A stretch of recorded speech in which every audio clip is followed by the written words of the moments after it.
Kita pantau update informasi terkini jemaah haji di Makkah, Arab Saudi dari jurnalis Kompas TV Abel di Makkah. Selamat sore Abel. Assalamualaikum Abel. Waalaikumsalam warahmatullahi wabarakatuh. Abel, ini kan hari terakhir rangkaian prosesi lempar jumroh. Apa prosesi selanjutnya Abel? Ya, ini untuk hari ini memang prosesi terakhir dari lempar jumroh bagi jamaah yang mengambil nafar awal.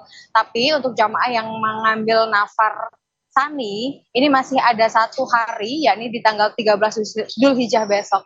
Karena memang Ihsan dan juga saudara, untuk lempar jumroh ini sebenarnya ada 4 hari.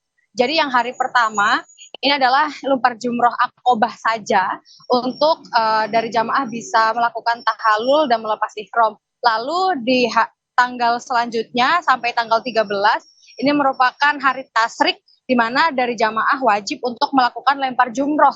Lempar jumroh ini adalah lempar jumroh ula, wusta, dan juga akobah. Nah, ini wajib hukumnya, tetapi sifatnya bisa dibadalkan. Mengingat untuk saat ini dari 228.093 jamaah haji Indonesia yang melaksanakan ibadah haji, ini 30%-nya atau lebih dari 67.000 adalah lansia, maka dari PPIH ataupun juga pemerintah Indonesia ini menganjurkan atau menghimbau kepada para jamaah khususnya lansia untuk membadalkan lempar jumroh kepada petugas ataupun kepada yang mampu untuk membadalkan.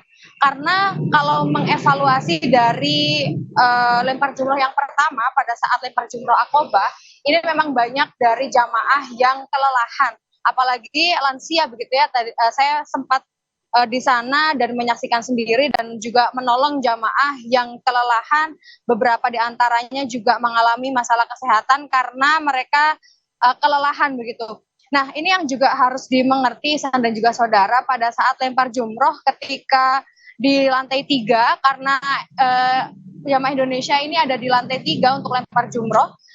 Ini tidak ada kursi roda atau penyewaan kursi roda. Artinya dari jamaah mau tidak mau harus jalan kaki. Nah, jalan kaki ini tentu saja tidak dekat.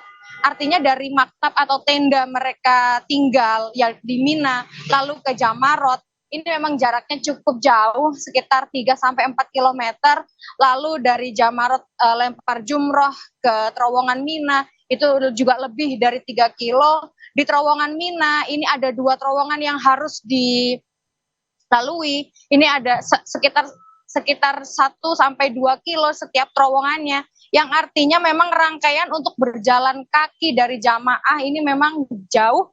Dan inilah yang menjadi evaluasi mengapa pada akhirnya PPIH menghimbau kepada para jamaah khususnya lansia untuk membadalkan lempar jumroh ini kepada petugas. Termasuk juga dari PPIH menghimbau kepada para jamaah khususnya lansia ini untuk bisa mengambil nafar awal. Meskipun pada awalnya mengambil nafar tsani, tetapi bisa dipindah niatnya menjadi ke nafar awal, karena banyak pertimbangan di sini agar jamaah tentunya kesehatan ini menjadi prioritas, apalagi lansia yang tentu saja fisiknya sudah tidak terlalu fit. Ihsan.